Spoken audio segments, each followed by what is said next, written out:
And what a day it has been. Wow, I'm not sure the gods want us to trash analyst relations today.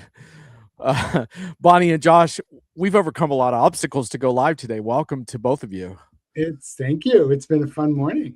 Yes, we're alive and we're here. It's all A good. lot of transportation issues, and then Josh just disappears. But He's had we're enough going to give already. him another time. Yeah. A lot of transportation and logistics issues today, but we are here. Hopefully, there are some folks out there in the audience too. Feel free to chime in. Let us know how the stream is going. If you want the alternate stream on YouTube, I can provide it for you. This show is absolutely a live experiment on the topic of analyst relations. Why does it need to change? Does it need to change? How? I couldn't ask for two better colleagues. Seen you all in a lot of analyst events, raising your hands, asking those pesky questions, pushing for answers, getting that dialogue, getting that friction. That's kind of what folks like us live for, right? Big time. So, Yeah. Okay, so here's what I did, dear audience. I fed a bunch of content into. Brian's got some salty. Yeah. Josh stole one of my hats. Actually, but this is Brian. Did you see yeah. this is actually in honor of Bonnie and Raven Intel? Oh wow. Gosh, I could not be happier with your choice. I'll go find you one. It's a state park in Oregon that sells them. Best bird. Brian, try not to be jealous of the Raven swag. Raven, blue Raven swag. And by the way, if you want more salty analyst commentary from Brian, in addition to the chat today, Brian and I are 2 weeks from today, we'll do another month in review. So he will be back in the chair, and I'm sure he'll have a head of steam. So look, here's what happened. I wanted to advance this topic of next gen analyst relations, why analyst relations need to change. And I was looking for some fresh ways forward. So I compiled all my research and content on this topic, which includes surveys with various analysts, all of this, and I uploaded it into an AI tool, Notebook LLM, along with a bunch of AI research that I'm not going to show you today. And so there's kind of a meta story here, which is we're going to review some content created by AI that's going to propose some solutions to analyst relations from an AI creation perspective. This could really go wrong, don't you think? It's got all kinds of possibilities. Yeah. So here's what I did. I've shown Josh and Bonnie a little bit of this collateral already, but we're going to go through it live, and we're going to have some live reactions to it. And there's a few different ways this can go, because we're going to judge it kind of based on its merits in terms of the ideas, but we also might poke some holes in it and say, why is it saying that? That's wrong. And then I'm going to be on the honor system to tell you if it was my bad idea, or if it was AI making up a bad idea, or, which is a more subtle point, is AI kind of emphasizing the wrong set of ideas, or hitting on one thing more than it should. So there's all kinds of ways this can go wrong, but I think it's going to be really fun. And in addition to a slide deck, I have a video and an audio podcast. So we'll see what we can get to. And Sarita is here. And Sarita recently had me on a panel of independent analysts. Sarita runs analyst relations for Sugar and whatever Sugar is called now. We should probably be up to speed on that. But anyway, Sarita, welcome. And it will tell us, right, Sarita? Yeah, exactly. It's a brand name to work with. Yeah, exactly. But I will forever think of it as Sugar. Sorry, it's been drilled into my brain for so long. That's what being a crusty curmudgeon is all about. But Sarita, thanks for being there. And I did invite a bunch of AR directors to this event, so we'll see how many of them show up, but they will be getting the replay. Now, there's something I want to say about this before I start showing you the content, which is that this topic is a challenging one, like how we change amidst all this disruption. And it's really easy to start over criticizing, for example, analyst relations directors. And that was a problem I saw with this material, because I can be a little satirical in how I present this content. So one of the first things I did was like how to screw up an analyst day. So the AI has access to that, which is pretty sarcastic.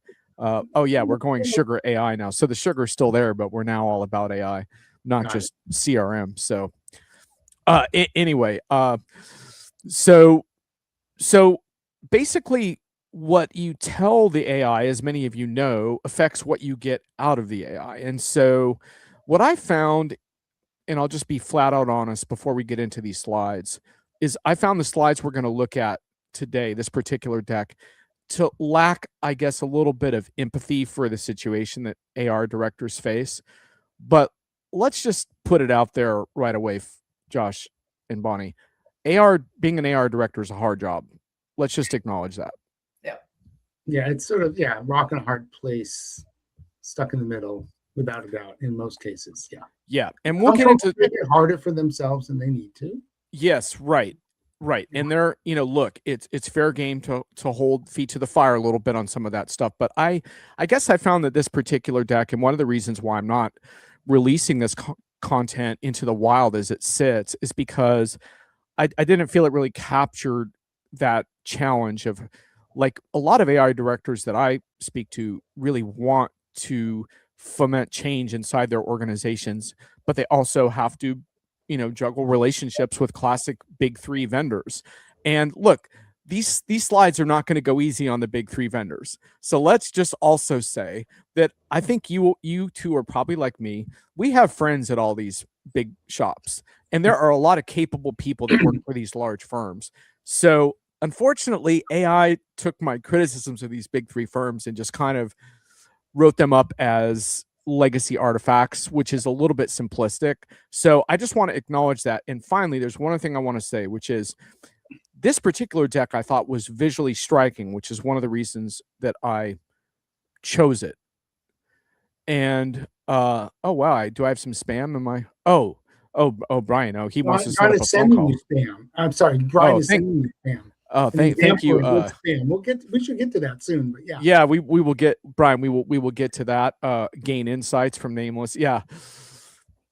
Well, so anyway, the final thing I want to say is I chose a striking visual deck, and we're going to have a look at the first thing now. But before we do that, I just want to say the reason when you see good visuals out of AI is because it's been trained off the back of illustrators and designers who are never compensated, most of them, for any of that material. So I just want to acknowledge that there's some ethical gray area in what we're doing here, and to say on your next project, hire a real human designer, illustrator, and creator. These are brilliant people. A lot of them are underfunded right now, and they will do an awesome job. And I've used some of them on my last book, and I will use them again. So do not think of this as a substitute for them. And with that, you can see that this slide deck, would you agree that this AI rendition, Josh and Bonnie, captures a little bit of like John Reed vibe? Because I think it does. Look at this. It's got a strike through like I always use. That's pretty nice, huh? It's pretty good. Yeah. By the way, we should tell the audience that John sort of kind of strictly forbade us from really studying this deck before this this event. We were supposed to be able to respond ad hoc and in the moment. So, but I did look at this one. Yeah, that's That's right. So we're giving you gut reactions right now. My initial one is this looks a little 80s. Little 80s. Well, I am a child of the 80s, though, Bonnie. That's true. So wow, it nailed you. So history search. I think that's kind of like actually pretty cool. Anyway, I think the design looks good. It looks like something I would have wanted to do if I had any talent with slides. Mm-hmm. So I would add an adjective to that, by the way, in front of brain dump, like meaningless, mind-numbing brain dump. But we're going to get to that, right? We are. So have a look at the Standard Analyst Summit agenda, folks. That dictation practice, 150 slides of dictation, Josh, that's from you, man. That traces back to. It's actually got it. It's shut up and take dictation. It's an important note that I think the AI missed. It's by the way, dictation does not provide time for you to ask important questions. Or if you ask questions, excuse me, we're gonna hold the questions for the end. which will then run over, and there won't. Sorry, we'll take questions later. So yeah, shut up and take dictation. But yeah, there we go. I don't know. I think this slide's pretty good. I mean, the slathered in NDAs part is a little maybe over the top, but the overuse of NDAs can create a lot of problems in terms of sharing material with our constituents and with buyers and all of that. Any comments on this slide? Oh, I have comments. Bonnie. Yeah.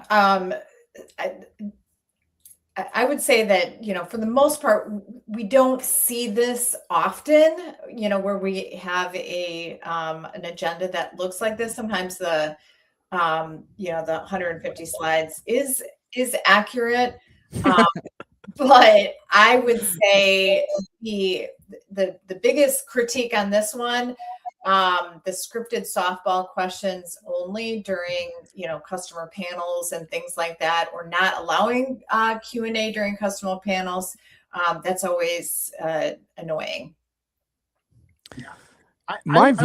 Go ahead, Josh. Let's hear yours. I want to riff on that just a little bit, because not only is the customer panel moderated, but we have been subject to many admonitions. Please don't mess up the customer. Don't do, don't embarrass the customer. We can't let you ask questions because you're going to do something to the customer. And I can't tell you how many times I've told the AI professionals, hey, guess what? They're our customers too, or our prospects. Do you think we would get up there and embarrass someone in front of, like ask a bad question, like do something stupid? Like, why would, and I'm going to just preface all that with, at every junction in this deck, I'm going to be asking myself the question, does this deck understand that we as analysts and very often the AR team should have the same general goal in mind, which is that we're all trying to make customers successful, all of us, all the time. We're not trying to screw anybody. We're not necessarily on the vendor side, but we're definitely on the customer side. And everything I'm going to say here is going to be couched in that kind of basic fundamental thing I feel like I have to say to too many AR professionals too often. Right. And Sarita's not too impressed with the graphics and the fill in the blanks for dummy series. Sarita, what I would say is, man, you should have seen the decks that I'm not showing you today. And but anyway, the strike throughs in the handwritten stuff kind of echo a little bit of my style. Brian says, I think softball questions is too harsh. Make it wiffle ball questions. Yeah. There are some meatballs over the plate with the over moderated panels, and I think it's okay to let go of that. Though to me, this slide is pretty much on with a lot of the things that I've written. That I think that's it's not presented as a brain dump, but the whole thing is so often we feels like we run out of valuable QA time as the pressure builds to cover a certain amount of pre-planned material, and I see that dynamic again and again at analyst events. And by the way, the slide deck is not just about events, by the way. The one thing I would say though is that we optimize for vendor ego. I did not use that phrase in my writing. Like, AI took that and ran with it, and I don't think I would say that. I would say that we optimize for kind of our overall messaging rather than dialogue. I would say that would be the distinction I would make there. But anyway. Could you back up to the first slide real quick? Just yeah. Stop the brain dump, build the parallel path. Now forward. Bring us back to that other one. Yeah, and Opal, I mean, a lot of AR folks have improved upon this format, obviously. So, it's great to run into AR directors who are changing things up, and I'm seeing that more, and I did note that in my most recent article as well. So shout out to those that are, and if you missed the beginning, I did acknowledge that this particular deck is not, I would say, not empathetic enough to AR directors for a variety of reasons. Let's hear from Sarita on this real quick, and Bonnie, hold your thought. Josh, I've heard from AR pros that are more worried about what the analyst might ask about the company. She doesn't totally agree with that. So that's something we can continue to talk about. Yeah. Versus putting customers on the spot. Anyway, Bonnie, what did you want to say? Yeah, I mean, just starting from the beginning on the next slide that you had. I mean, I think the very best analyst meetings that we go to have a solid opener where they are very clear. Here is what we want you to walk away with. Here are the things that at the end of this meeting you should be able to answer about what's new with our company, with our product. And then and this is something so simple, it's 101, but I like half of the time it never happens, is for the moderator or maybe the director of AR to introduce who is in the room, not only the the senior executives and presenters, right? So people have a quick read on the room, but also, tell us who the composition of the room is. Why am I sitting next to my peer analysts who are here? Obviously, if it's a huge one, that is, that's harder.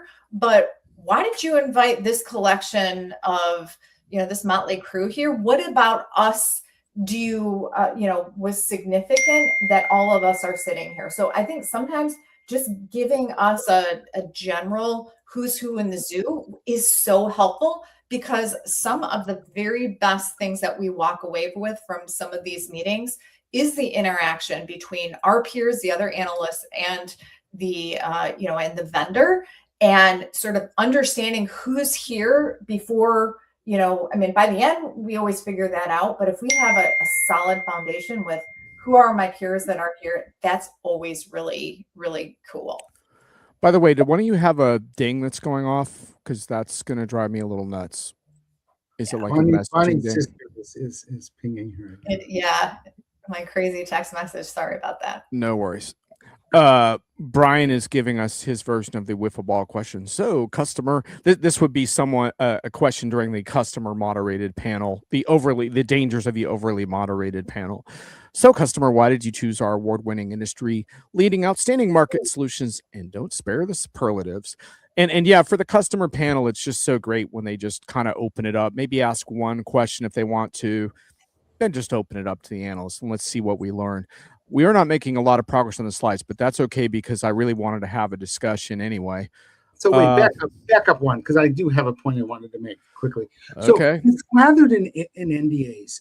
If we are, let's give credit where credit is due. If we're going to build a parallel path, if we're going to have a dialogue, particularly about future roadmaps, I'm okay with an NDA that says we're going to open up to you. We're going to tell you what we're doing. We want your feedback. We all were at a very interesting interactive session like that earlier this year, where they really genuinely wanted to test it, and it was brave of this vendor. I don't know if we should be naming names or not. They probably no, I don't think we'll name names on that, but yeah.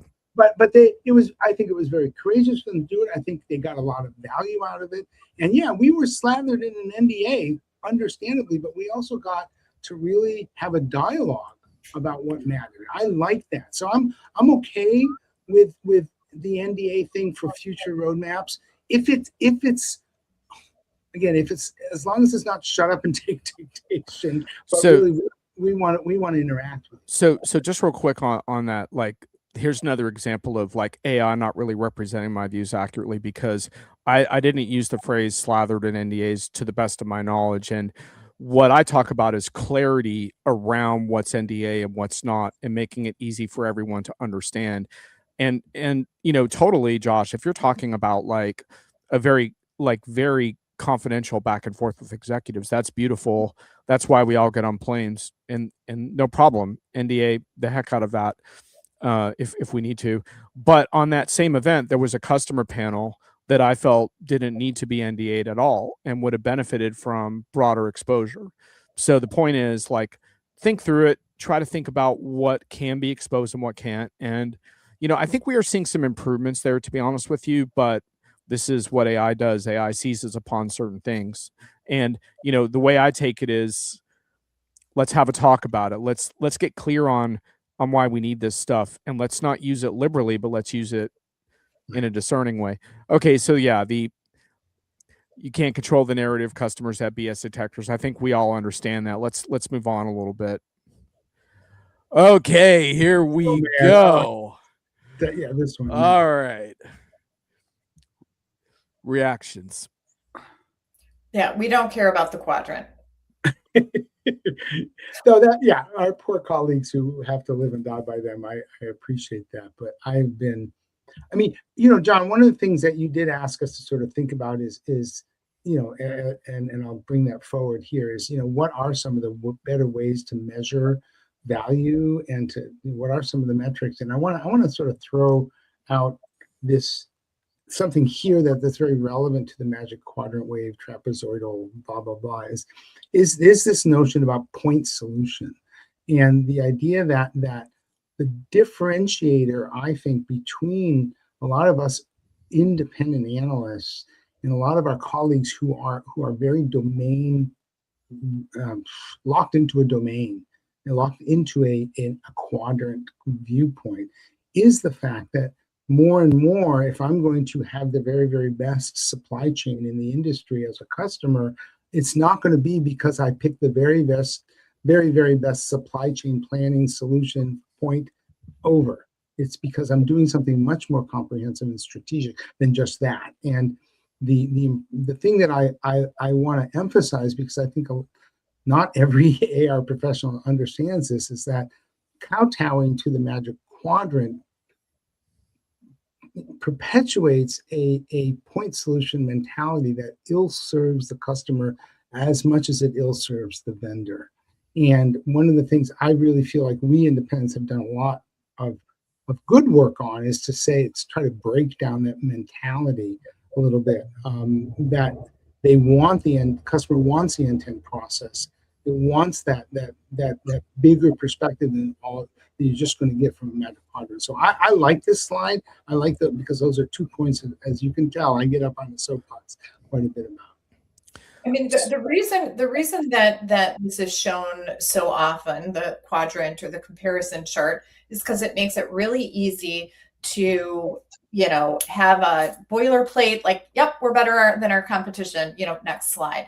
And like, first of all, anybody in the room who's an analyst and not part of the company that produces this, immediately it's a turnoff, right? Because we sort of have a predisposition as to this quadrant and how much trust we're putting in that. So besides one other company, the company who produces this, the rest of the analysts are like, okay, that I don't trust that at all. So it almost does more harm than good to show this this quadrant. However, that doesn't, like, what we want to see though is competitively, where do you fit in terms of your product and your go-to-market strategy, your customer base, things like that. Give us why you're in the upper right. Don't show us the upper right, or if you do it quickly, but tell us why you are unique and why you are better than your peers. And you can name your peers. I mean, that's totally fine. But I don't think the quadrant helps in conveying that. Yeah, and look, one of the reasons why this slide deck was called the parallel path, which was an AI name, but it kind of summarizes some of my views, is I'm not saying that we trash all of this, and I understand that customers still use these as reference documents, and that's part of the job. The idea is, how do we build a parallel path that emphasizes a different kind of value and a different kind of dialogue, and maybe eventually that parallel path becomes bigger and bigger and more rewarding for everyone involved. Laura raises an important point.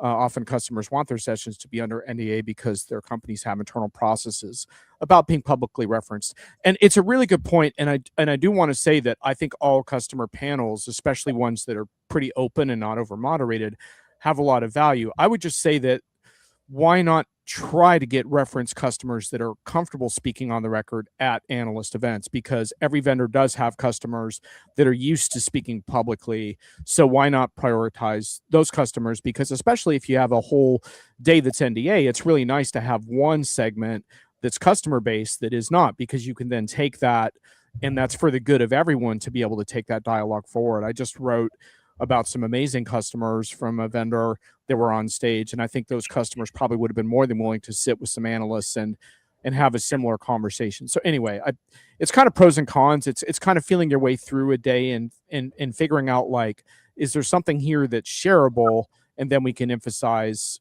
more confidential discussions as well. But it's a hard thing. I mean, look, events are hard. We all get them wrong. I've thrown events, I've thrown bad events, so I know. Anyway, so okay, so here's our parallel path slide. Reactions, please.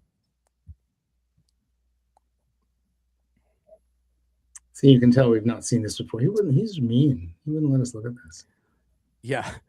Yeah. I mean, I think the without a doubt, the two-way unscripted dialogue is the most value that I think a lot of us walk away with after these events is not only being able to ask the candid questions of the vendor team, but also hearing our peers' vendor, questions of the vendors as well. And it's definitely an art to be able to facilitate that Q&A process. I mean, I see a lot of people in the comments saying that it definitely gives them some twitchiness, right? I think about those questions. On the other hand, it is the best way for all of us to learn is to be able to have those conversations, and also for the vendor to learn, hey, what is everybody truly thinking? Yes, they ask a survey at the end, but if they can walk away and actually have analysts provide value and that feedback live, I think that's a home run. I think the customers mingling freely with analysts. I want to riff a little bit on Laura's comment because I think it was a good one, and she's absolutely right that some customers don't want that dialogue. Do you want to comment on this first, Sarita? Oh, okay. But I think that this gold standard is absolutely real. The mingling freely with customers. John and I go to a particular event every year. Again, we're not shouting out people, but I think you'll know if you're on this call what we're talking about.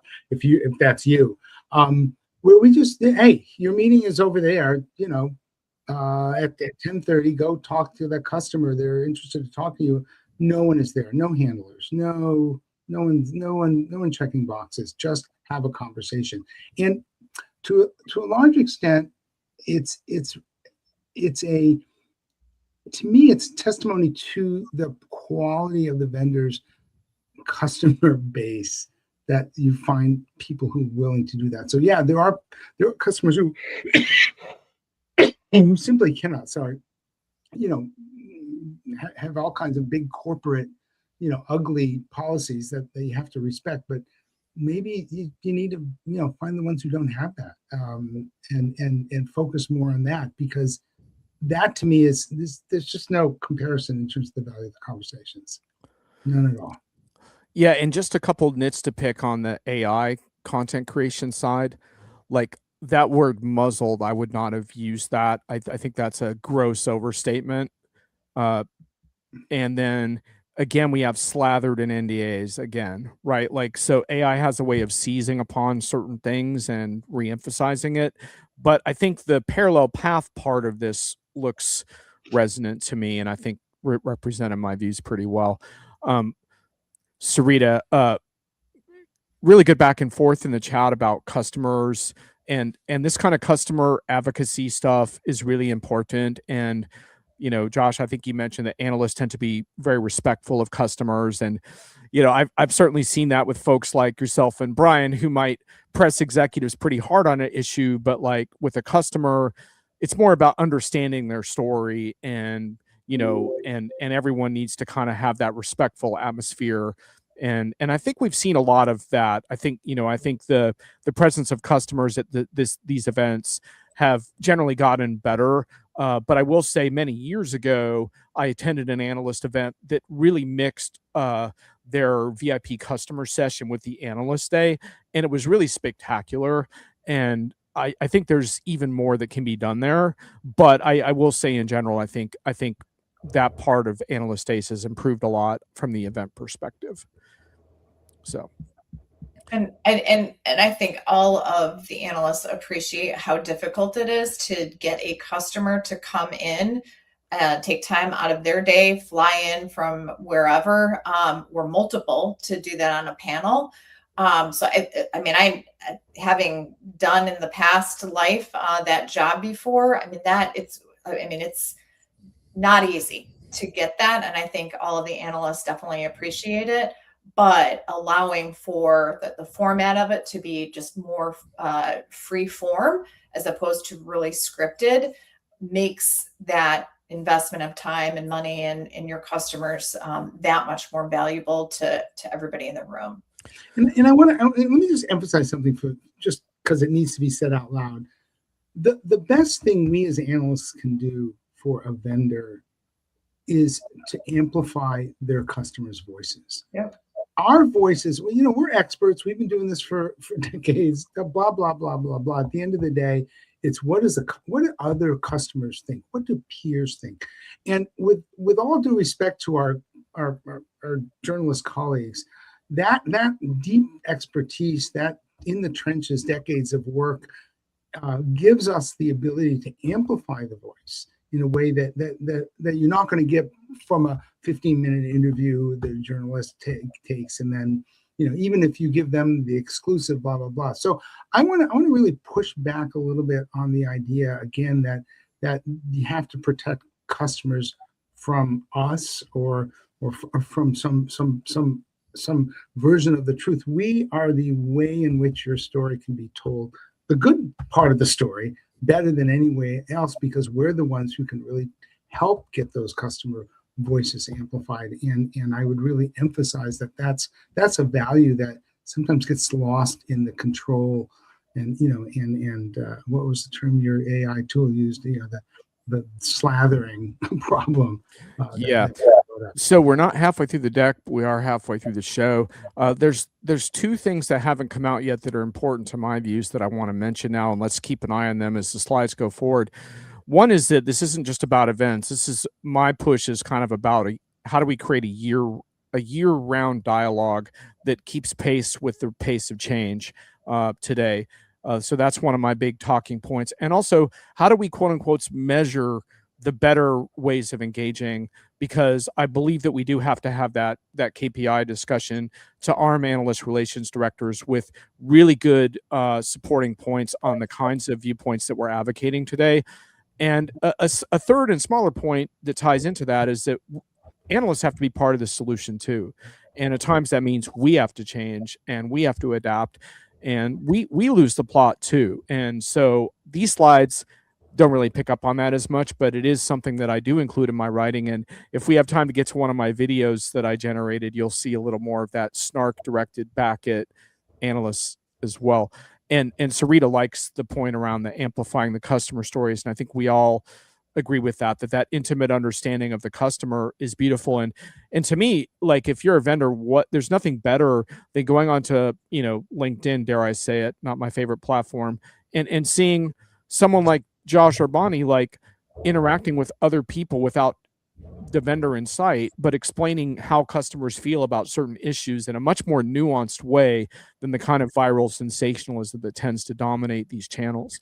So I think that is the big payoff when you invest in that, is that then you start to see more informed conversations happening about you and your relationship with customers than you could have hoped to have otherwise. All right, we're only on slide 5, but I think it's only like 15. So, okay, so next gen analyst relations is one of my catchphrases. It doesn't really matter what we call it. The idea is looking ahead. It's about delivering better projects. That's how I see it anyway. Any comments on this? We just discussed that. Yeah. AR is making customers more successful. What are we doing? If analysts aren't making customers successful, what do we do? There we go. All right, let's just move on then. Okay, here's our little year-round cycle, and this pertains, I wrote a book on this, so if anyone really wants to read about it, check out the book. But it basically, the notion just being that buyers aren't static. They're rethinking all the time. They're not linear. And more than ever, and we could use the AI word as part of this, I think, they need a lot of advisory from their peers, from their most successful peers, from independents, from nuanced media coverage. All of that is part of this constant buyer engagement that's going on. And I've mapped out kind of how analyst relations fit into that.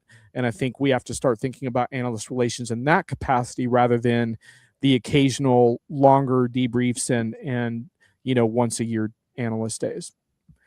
Any comments on that?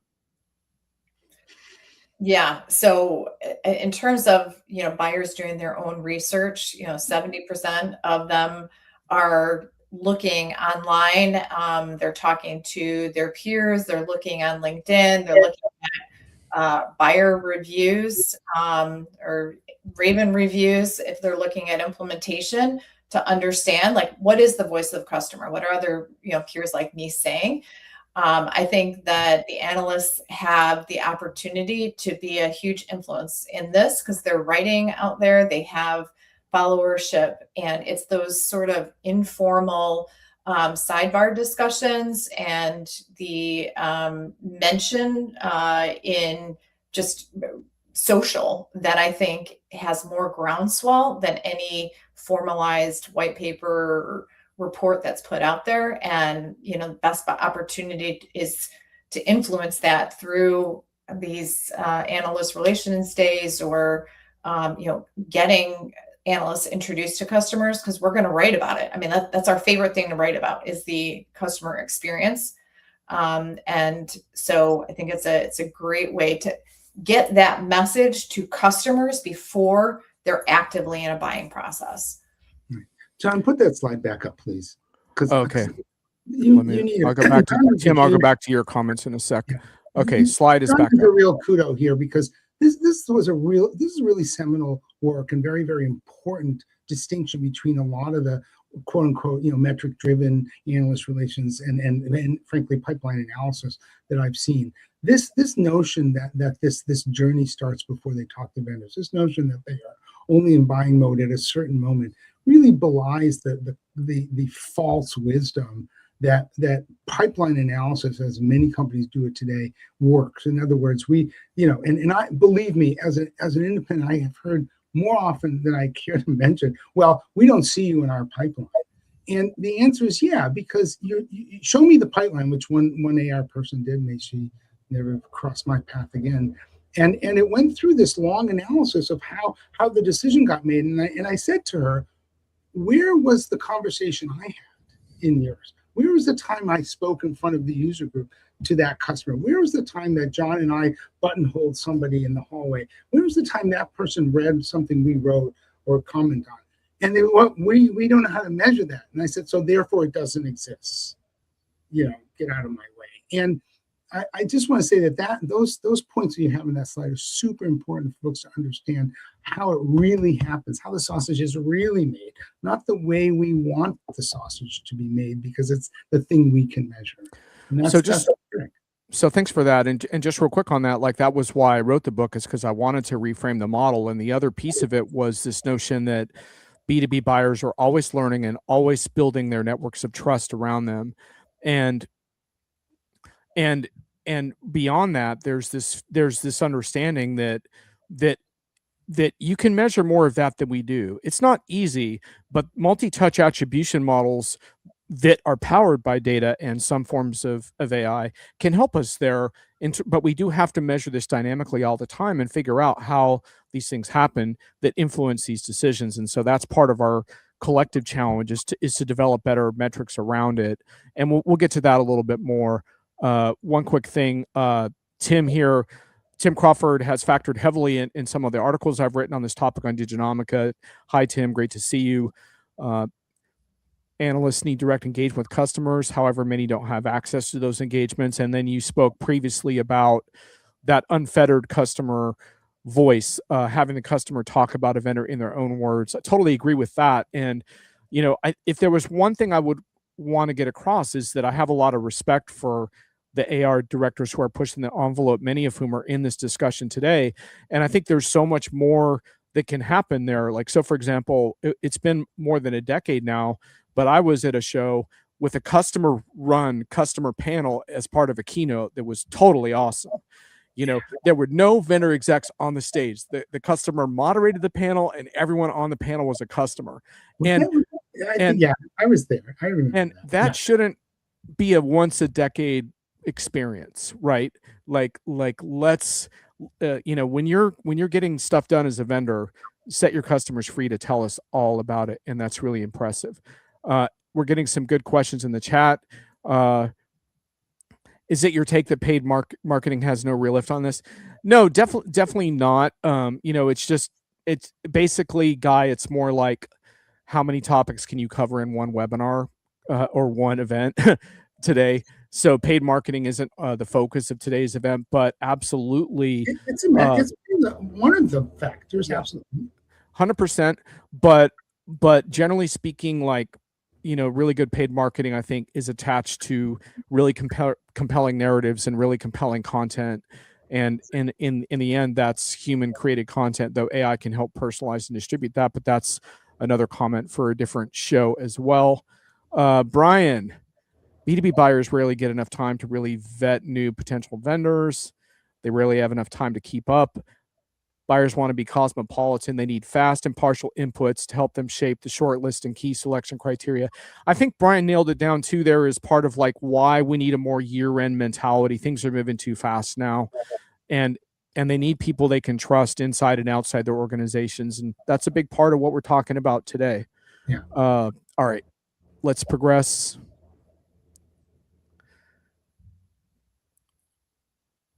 I think this is sort of a repetition of other stuff we've covered. Any comments? Well, the format, I think the layout is important, right?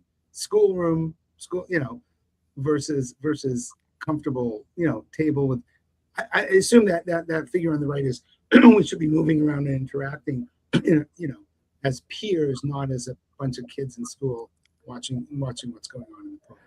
Bonnie, I want to ask you about one thing on this slide real quick, because I like what quote unquote AI did with this mix the ecosystem phrase, and I actually put partners in that as so I had a limited ability to revise this deck, and I added the partners in there because I felt like we had not talked about partners yet, and partners, I think, are a really important and sometimes neglected part of this dialogue. Granted, sometimes they can slip over into sales mode, so they can need a little coaching sometimes, but you spent a lot of time studying partners and services ecosystems. How do you perceive the role of partners in what we're trying to accomplish? Yeah, I think it's really important to convey the partner ecosystem, to describe how is deployment and implementation done. And most of these vendors have third-party consulting firms that are doing their implementation. If that is the case, that should be part of the presentation, to talk about how are you assigning partners to your engagements? How, what does your ecosystem composition look like? How are you evaluating partners to make sure that they're of high quality and, serving your clients well?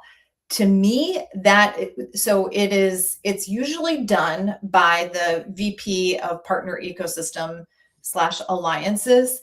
Sometimes it's too much of a flyover, and you really don't get a sense for how the ecosystem actually is composed. Is it a bunch of resellers, or are these, is the vendor reliant on these firms to make sure that their product goes live? And if that is the case, they should have a very detailed part of the session, which includes, how does someone become a partner? How are you ensuring quality delivery for all of these deployments? And, how are you thinking about growth within the partner ecosystem? All of those things, again, we've seen them, I think, all of us, that section of the analyst day done really well, or it's a footnote, and yes, we have a partner ecosystem and we really love them and they're doing a great job, but that's about the extent of detail we get. To me, that's a huge miss, because partners are part of the brand of a software vendor, and to not get into the details is to really escape some of what's important. Josh. I just want to add to the mix, and I'm going to throw a very controversial idea out. One of the folks that I would love to have in the room to just dialogue with, they're sort of mixing it up, are financial analysts, particularly obviously for the publicly traded vendors. I think, and this would, I'm going to say out loud, this would do them a huge favor, because frankly, as we all know, those of us in this world, Wall Street doesn't really understand enterprise software. The crazy things that's going on with the stocks right now is a perfect example of companies that, pretty much every enterprise software company lost 50% of its value in the last year for reasons that have no bearing on their ability to make their customers successful. I think it would help them, the vendors, and ultimately the customers they serve, to have maybe some of us talking to some of these financial analysts and vice versa, give them a little bit of a better perspective of what's really going on. Indeed. And I love getting calls. I get calls from a few of them from time to time. We have great arguments, and we don't see the enterprise the same way, but that's fantastic dialogue. I want to say just briefly that I don't want to be too event driven, but the partner panel is an underrated and often non-existent part of these Analyst Day events. If you get the right partners, especially the ones that are disruptive, not the typical systems integrator, big players we all know, but some of your upstart partners that are building cool new stuff and changing how customers are being served. Like, those are fantastic partners to talk with, and it's a missed opportunity. Josh and Bonnie, I want to, John, what I would go on to say, for every GSI, there should be 2 independents that come. There you go. All right. GSI, sorry. Okay. So I want to blast through the next couple, because I want to get to the KPI part of this, because we are running low on time, and I don't want to miss this part of the conversation, and we're getting closer to the end of the deck here. So this is just an anecdote of the kind of magic you can't script. This is a real life example. Someone in the chat, I think, was involved in this, and just the example of how relationship with customers can lead to problem solving, and the analyst can make a difference for a customer, and that can be big numbers, and those numbers typically aren't tracked. And then we get questions about the value of these types of engagements from a more unstructured perspective. Well, here you go. This one is just another comment on Analyst Days. It's about keeping it interactive. I like the line, analysts like to argue, let them. I think that's true to a point, and then there's a point where sometimes you have to step in and say, can the 2 analyst egos in the room, that's right, I said it, analyst egos, step out into the hallway for a little bit and resolve that yourselves. And John, along that point, I said it before, moderating and facilitating the discussion is an art form. Yep. And sometimes the questions get too verbose and things like that. The masterful AR folks know how to rein in those sort of things that happen, and give every question sort of its due time, and sort of make sure that people aren't asking 5 questions when there's just not enough time for that. So yeah, you have to, if you're an AR and doing the facilitation, sometimes you have to, be harsh and cut people off. I sometimes call this the paradox of participatory events, as they require, ironically, a higher degree of sophistication around facilitation skills. And by the way, I advise on creative event design, and I often don't really charge for it because I love doing it. So we can always talk more about that, but I really don't want to talk about that. I thought this slide was overly dramatic. I don't even understand that. But this notion of KPI culture not going away, refusing to measure engagement is a luxury we can't afford. The next few slides are about this topic, and I want to talk about it with you all because, I had a debate at CRM Convos on this topic with a few AR directors that were speaking. I was just in the peanut gallery, chiming in, and they did a great job on the conversation. But the essence of the debate was there were a couple people kind of saying you can't measure this type of stuff. And my point was, not only can you measure some of it, you have to measure some of it, because otherwise you won't be able to build this parallel path. There's very few analyst relations directors anymore that have the kind of unquestioned buy-in of some CEO that's been there for 20 years that lets them do whatever they want. Everyone's got to justify their existence now. We need to help analyst relations directors justify the kinds of things we're advocating. And I do believe that a lot of it can be measured. Now, can you measure all of it? No, of course not. You have a magical conversation with someone who's like moved up to the CEO level that you've known for 20 years, and you give them some insights. Of course, you're never going to measure all of that, but the point is you can measure some of it, and I think we have to try. And this is the first of several slides that tries to articulate that. Any comments?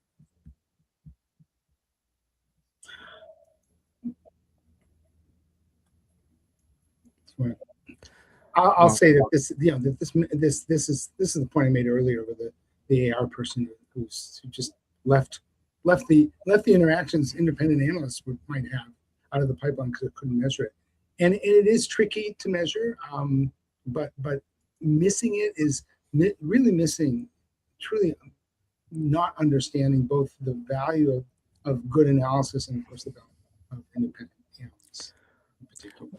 One interesting thing about this slide is that the pink stuff at the bottom is basically completely made up by AI. I didn't write that, and you won't find that in my writing on this topic. And I don't think it's total BS to say that it can't be measured. I think it's a legitimate debate, and it's an important one.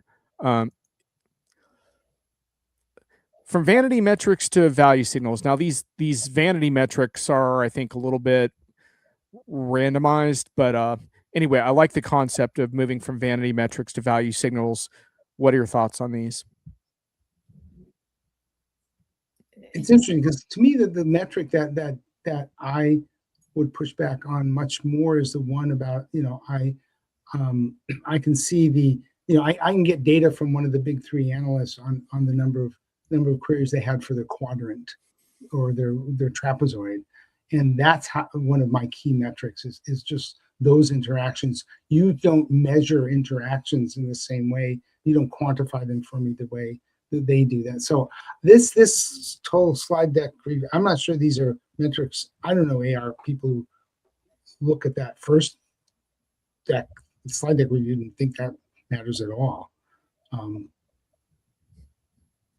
Yeah, and I think every company is going to have to some extent capture their own metrics, but I think part of the point is you will need to have a mechanism to capture it much more continuously. And once you capture it, then you need the kind of multi-touch mechanisms that allow it to be resurfaced later, instead of looking at only the most recent contact that shifted a customer's behavior. You have to be able to go back, but you can't go back if you don't capture it. What exactly you capture, I think we could probably honestly have a whole session on that. And to the AR directors who have made it this far into this discussion and have and have not said the heck with this or whatever, obviously we're representing more of a independent analyst viewpoint here, but I'd love to hear from any of you who are working on quote unquote measuring more of this magic, because I do think it's part of the future, and that's the area where I'm trying to advance my research on this topic the most at the moment. So if you have case studies, insights, or even off the cuff observations on how you've been able to do that, I would welcome that. Tim Crawford says, hearing more AR leaders thinking about the value each analyst brings, in some cases tying to revenue, in other cases tying to insights and outcomes. Absolutely. I mean, we have to figure out how to do this, and we got to figure out how to do it together, because otherwise the parallel path doesn't expand into a robust framework. It lingers on the edges with us grabbing those moments wherever we can instead of having it be front and center. So anyway, here's another take on that from the deck from AI. This is AI's recommendations for us.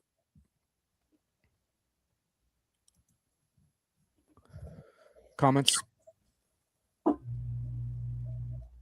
So, I think back to what Tim had mentioned before, that, an easy KPI is measuring revenue, right? That's one that they can pull from Salesforce, right? And attribute, dollars with the current pipeline associated with, let's say, an advisory deal.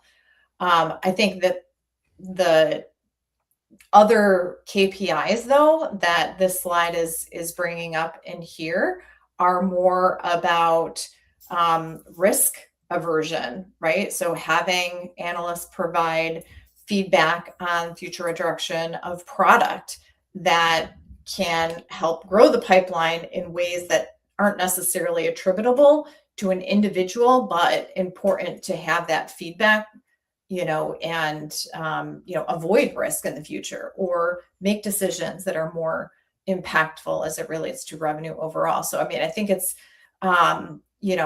tying AR impact to quarterly and annual revenue only, I think is a miss, because there's a lot bigger value to the business than just what happened this quarter for sales or this year for sales. Right. Guy makes an interesting point. While this may not be the total answer, the data needs to come from events that are trackable, meaning not reliant on staff filling in data. Yeah, ideally, it would be a bit of a combination where some of that could be automated and automatically pulled from various meeting summaries and all of that.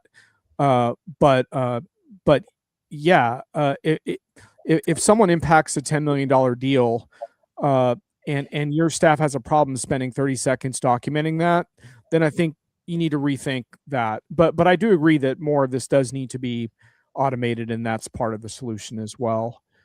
I mean, the unscripted dinner intro issue is a problem, and yeah.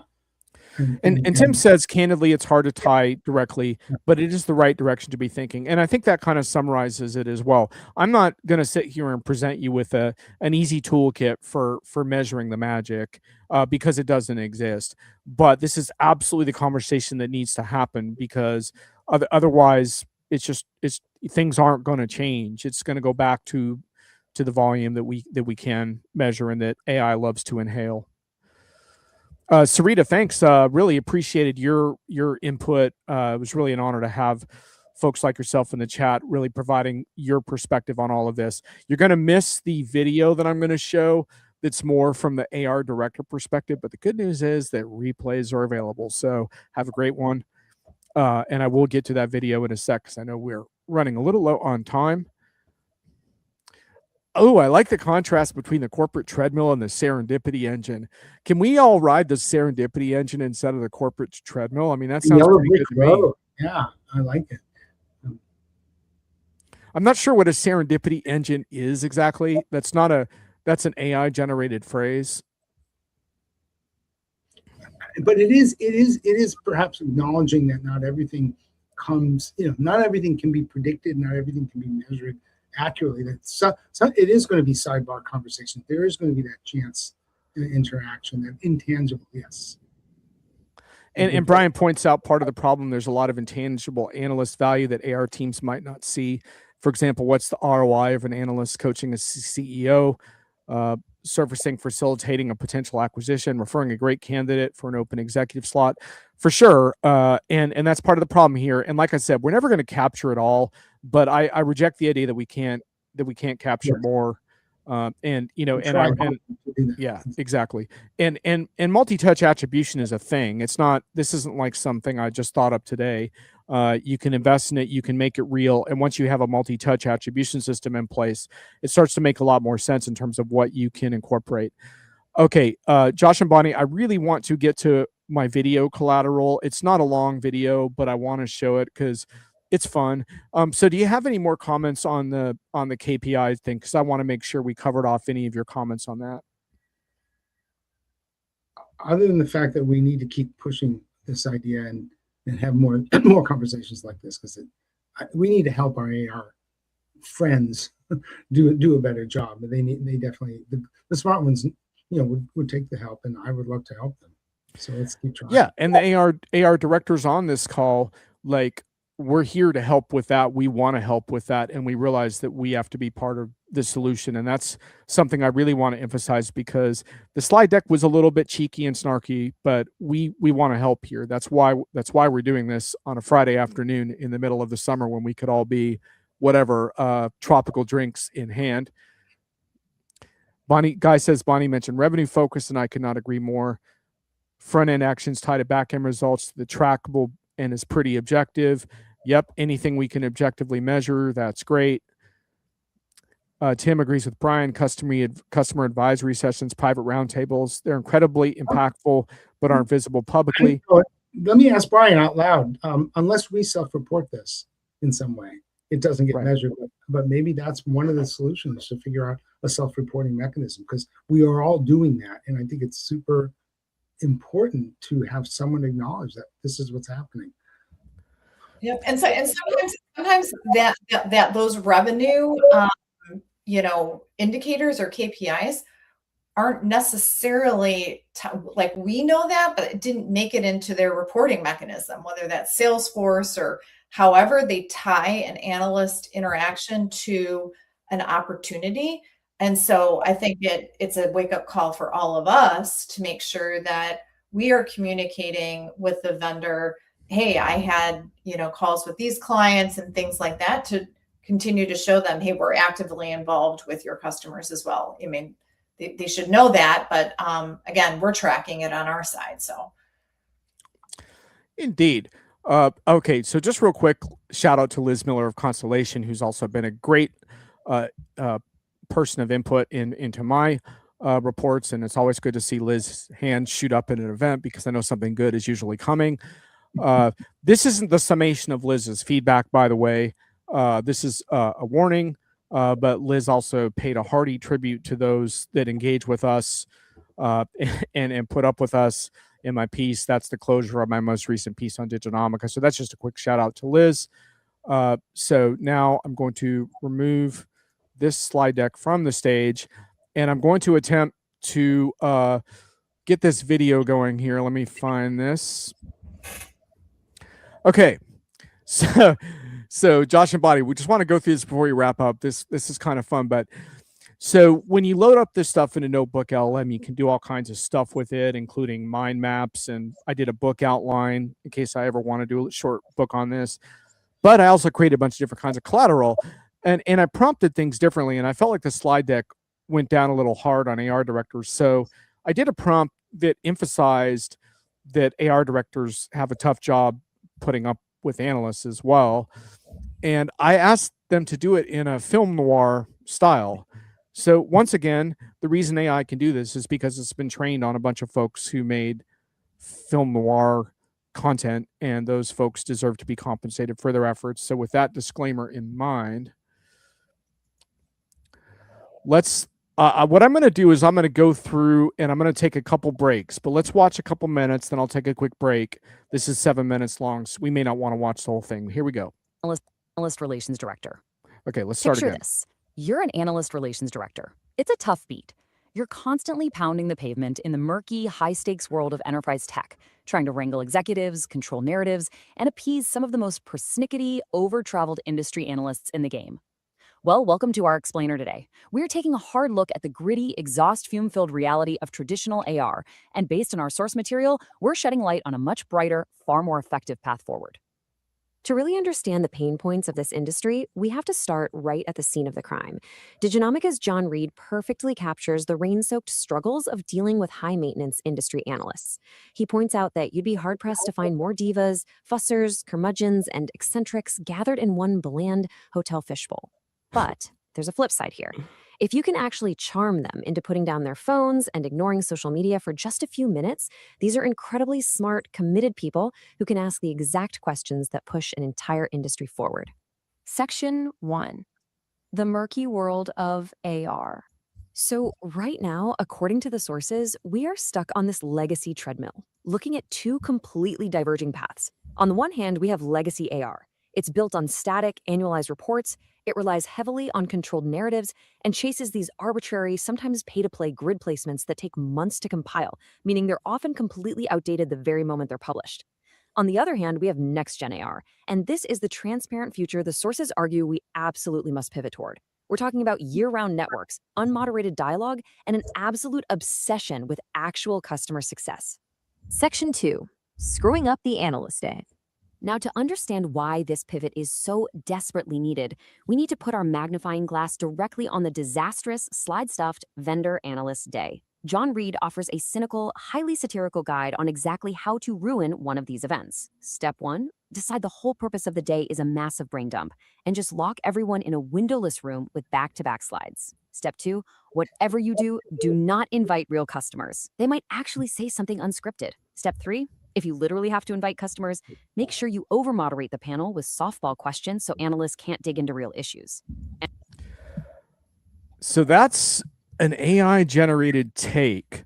What did you think of that overall? Do you find that type of content engaging? Is it cringy? Is it some weird combination of the two? What do you think? I noticed that AI doesn't think film noir has many female characters in it. It's just my sort of There's not a whole lot of analysis. female protagonists in the film noir samples, I would say. What do you think, Bonnie? You've experimented a lot with AI multimedia. Do you find that, is that engaging? Is it kind of bland? What is it? So I find the audio dialogue where within Notebook, you have two participants discussing a topic with one another. I feel like that is the best. I think the ones that try to do the explainer video, there's something that gets lost in that seems more manufactured. However, the podcasting where they take a topic and dialogue it amongst themselves, to me, really, like, again, as long as you fed it good information, I felt like that has been something that's made me learn and think. This to me, I'm gonna say more cringy than cool. Yeah. Alan's smiling too much of this. Yeah, look, Alan. I mean, we got to have fun, and Guy thinks it's slop. And look, I think there's a really good argument to be made that's fairly slop. The one thing I would say is I thought those first 2 minutes that we played did represent my personal views pretty well, but that doesn't mean it's not sloppy in the end. Now, Bonnie mentioned the interactive, which is a popular format of two AI voices going at it a little bit. I personally am not in love with that format either, but let's have a little bit of a listen. This is audio only, so that's why you just see that picture of me in the background. And by the way, these things I'm playing are not available on YouTube. These are private videos. I'm not going to release this crap on my channel. But let's listen to this audio format, and this gets into the evaluation topic. Welcome to the debate. For decades, Analyst Relations has sort of been ruled by this, the slide dump. Locking analysts in a room and just talking at them. Yeah, talking at them for hours just to secure a little dot on a magical industry grid. Exactly. So today we are asking what happens if we just completely abandon that model. I mean, it is a terrifying thought. You really have to empathize with AR directors here. Their everyday struggle is, it's intense. They are juggling executives on one side who demand perfect product narratives, and let's laugh at ourselves a bit here, analysts who can be, frankly, notoriously persnickety. Oh, absolutely. Over-traveled divas expecting the red carpet treatment everywhere they go. Right. So, abandoning that structured brain dump to let them just free roam, it feels way too risky when executives are demanding hard ROI. I get that. I really do. But that brings us to the core tension today. I think AR needs to stop relying entirely on these highly controlled, scripted events. Like, we need to shift to this parallel path of unfiltered, year-round, two-way dialogue. Unfiltered dialogue sounds great on paper, sure. It is great, and it focuses on customer success. Plus, we actually have the tools to measure it now. Okay, but look at the pragmatic reality. Those massive industry grids dictate enterprise budgets, right? Well, yeah, they do. So analysts literally have checklists. They are paid to evaluate specific product features. If you replace a structured deep dive with like a casual networking session, the analyst goes back to their desk without the exact data they need to justify your placement. Wait, I'm not saying we hide the product specs, but to create real value, we have to stop teaching to the test. When AR directors orchestrate these heavily moderated customer panels, it's essentially, it's like putting a straitjacket on the conversation. Okay, so that is an example of that sort of more debate style audio. I frankly, it didn't get my points of view very well. I think the first couple of minutes at all, and I don't advocate for getting rid of all the traditional analyst frameworks. So it didn't set it up right. But anyway, I'm curious what you all think of that. What was that engaging for you? No, I thought that was really unctuous and overwrought, and a perfect example of sloppy slop. It wasn't even good slop. Yeah, I thought that was actually very cringe. I thought it was terrible. I actually think the video was better. Much better. Bonnie? I mean, I don't know the information it was trained on, but probably not a lot. Because yeah, it was too much of a flyover to have any significant depth or content that I'd find useful. Right. Now one thing to point out is that like when you generate this stuff, like there's not a whole lot of editing in, for example, a lot of these tools like Notebook, but what you can do is you can kind of try again. Like, so you can issue a new prompt and do something different and try a different format. And some are better than others. The slides, actually, you can revise a little bit. And I thought, as far as the caliber of the material, I think the slides that we went through today, while imperfect, were far better than the multimedia stuff that I just showed you and other multimedia that I tried to do. But I will say that to Bonnie's point around the podcast point counterpoint, for my AI research, I generated a longer one. Like, it's almost 30 minutes long. And that's based on like 50 different documents of research. And I found the back and forth to be interesting to me because it's my research. And I liked how they kind of juxtaposed one idea against the other.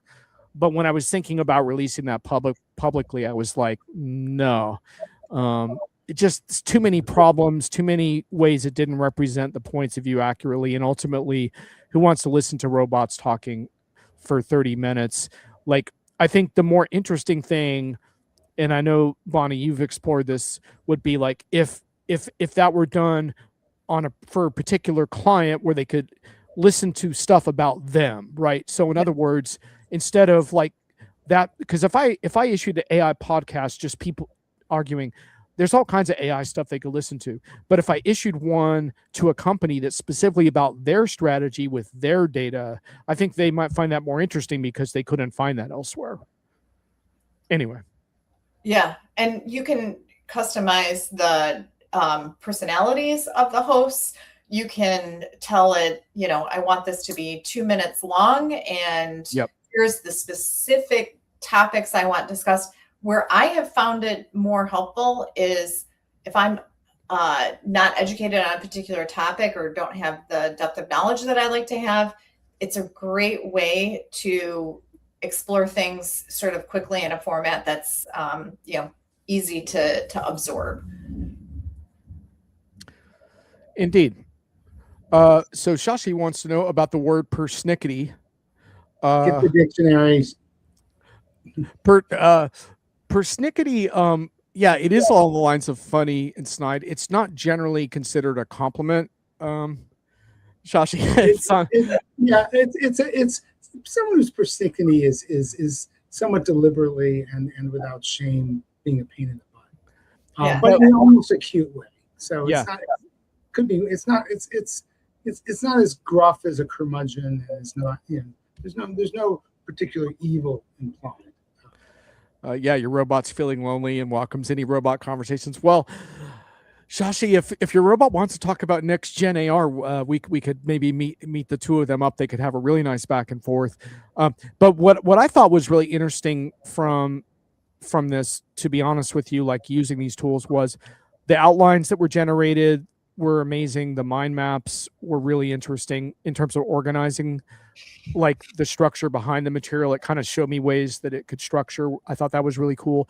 And then also it's fascinating how different prompts created a different tone, right? So you noticed how the slide deck didn't really poke a lot of fun at analysts at all, right? But in both the media that we watched, analysts kind of took it on the chin for being kind of persnickety and high maintenance. Of course, comments, Yeah. Of course, we're not persnickety or high maintenance at all, right? We're pains in the ass. Let's be honest. You know. Okay. Anyway, thank you for hanging it a little over time to review the media. These folks have extended their stay for me, so thank you for doing that. We do need to go. Thank you all for joining. That was an absolutely fabulous audience. It sounds like we need to revisit this topic again in the future, so we will. In the meantime, it was wonderful. Thank you. Have a great summer. Thank Bye, everyone. And it worked. Bye bye. Woohoo! Wi-Fi held out. Yay. Ooh, yeah.